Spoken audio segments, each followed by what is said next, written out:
Good morning, students. Today we are going to discuss about the hormonal control of spermatogenesis. Spermatogenesis को hormones कैसे control करते हैं, ये topic आज हमको डिस्कस करना है और ये एग्ज़ाम के पॉइंट ऑफ व्यू से बहुत ज़्यादा इम्पोर्टेंट है। तो चलिए समय ना व्यस्त करते हुए स्टार्ट करते हैं। स्पर्मेटोजेनेसिस जो होता है वो इनिशिएट हो जाता है, शुरू हो जाता है जब सिक्रेशन होता है किसका, गोनेडोट्रोफिन हार्मोन्स का।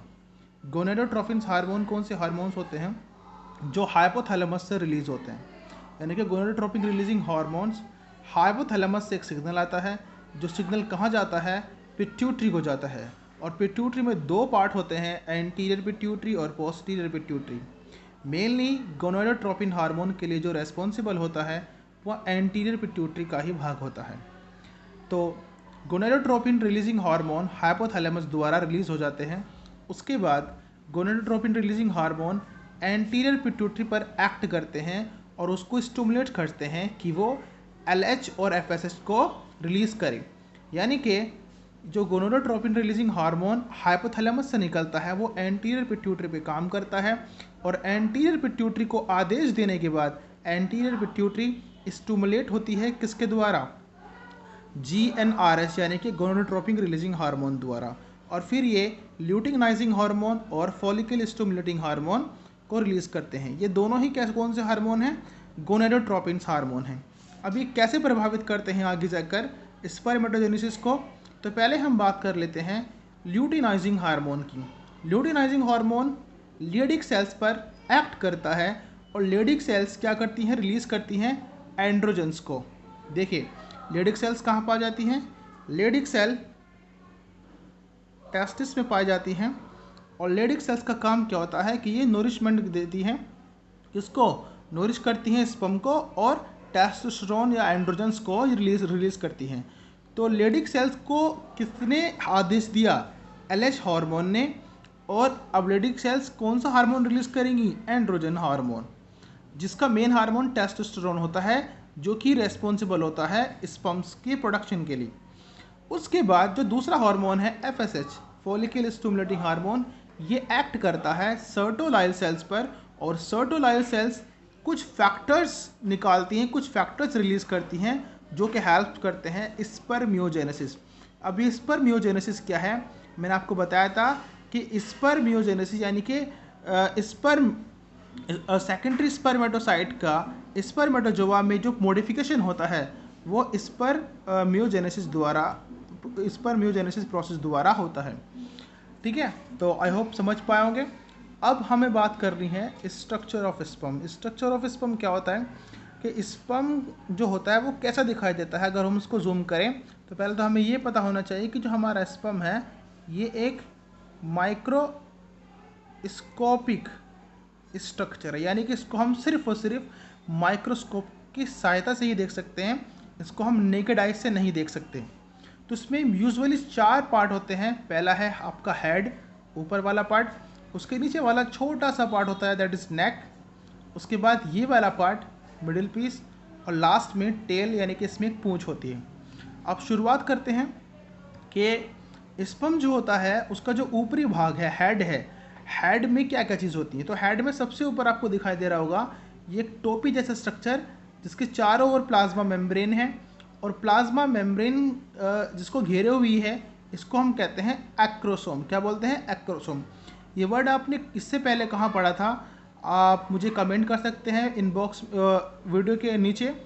देखिए फिर भी मैं आपको बता देता हूँ जिन बच्चों को अगर ये नहीं पता कि एक्रोसोम कहाँ होता है।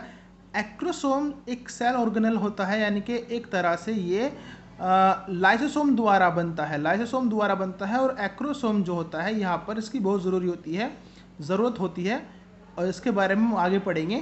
तो एक्रोसोम के बारे में अगर आपको जो इन्फॉर्मेशन है तो वो आप मुझे बताएं इनबॉक्स में कि एक्रोसोम कहाँ होता है, सेल ऑर्गेनल। हिंट मैंने आपको दे दी है। उसके बाद हम बात करते हैं हेड में जो थर्ड वाला पार्ट पाया जाता है दैट इज़ न्यूक्लियस। अभी न्यूक्लियस, इसका न्यूक्लियस जो होता है वो कैसा होता है, इसका न्यूक्लियस हैप्लोइड होता है, यानी कि इसमें नंबर ऑफ क्रोमोसोम हाफ होते हैं। कितने होते हैं, हाफ होते हैं। और इसमें क्रोमोसोमल मटेरियल होता है क्योंकि यही क्रोमोसोम जो 23 क्रोमोसोम हैं ये आगे जाकर एग से क्या करती हैं, फर्टिलाइज करता है। नीचे नेक जो होती है, नेक बस कुछ नहीं, एक तरह से जंक्शन का काम करता है मिडिल पीस और हेड के बीच में। मिडिल पीस के अंदर क्या होता है, मिडिल पीस के अंदर बहुत सारी माइटोकॉन्ड्रियाज होती हैं जो इसको एनर्जी प्रोवाइड करती है जब ये स्विमिंग करता है। यानी कि जब ये सेमिनल प्लाज्मा के अंदर ये तैरता है और बहुत ज़्यादा यानी कि करोड़ों स्पर्म होते हैं उनके बीच जब रेस लगती है और ये फेलोपियन ट्यूब से होते हुए इसको ओवा को फर्टिलाइज करते हैं, तो तब उनको जो तैरने में हेल्प करती है वो ये माइटोकॉन्ड्रिया को एनर्जी प्रोवाइड करती है। तो मिडिल पीस में मेन चीज़ क्या होती है, माइटोकॉन्ड्रिया।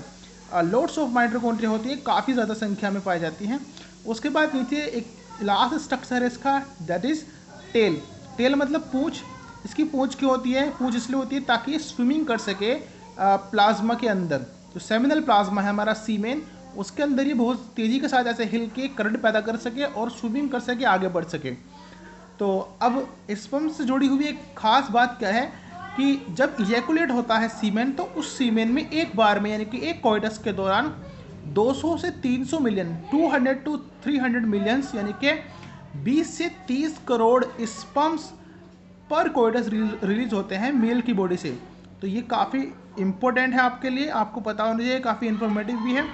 अब देखिए, एक कोइटस के दौरान 20 से 30 करोड़ स्पर्म रिलीज हो रहे हैं और हम जो हैं वो सिर्फ एक स्पर्म से ही पैदा हुए हैं। देखिए, तो हम जो हैं ये काफ़ी ज़्यादा इंटरेस्टिंग है कि हम करोड़ों स्पर्म्स को हराकर आज यहाँ पर मौजूद हैं। हमारा जन्म इतने ज़्यादा स्पर्म्स को हराकर रेस थी, बहुत बड़ी मैराथन थी है, और इससे बड़ी मैराथन शायद ही पूरे यूनिवर्स में हो।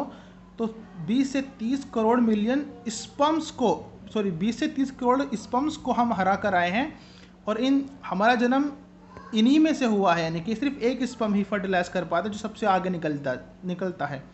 तो आज का हमने यही डिस्कस किया। हमने हार्मोनल कंट्रोल के बारे में पढ़ा कि हार्मोन कैसे कंट्रोल करते हैं स्पर्मेटोजेनेसिस को, और इसके अलावा हमने स्ट्रक्चर ऑफ स्पर्म को डिस्कस किया। इससे नेक्स्ट वाली वीडियो में हम डिस्कस करेंगे oogenesis को।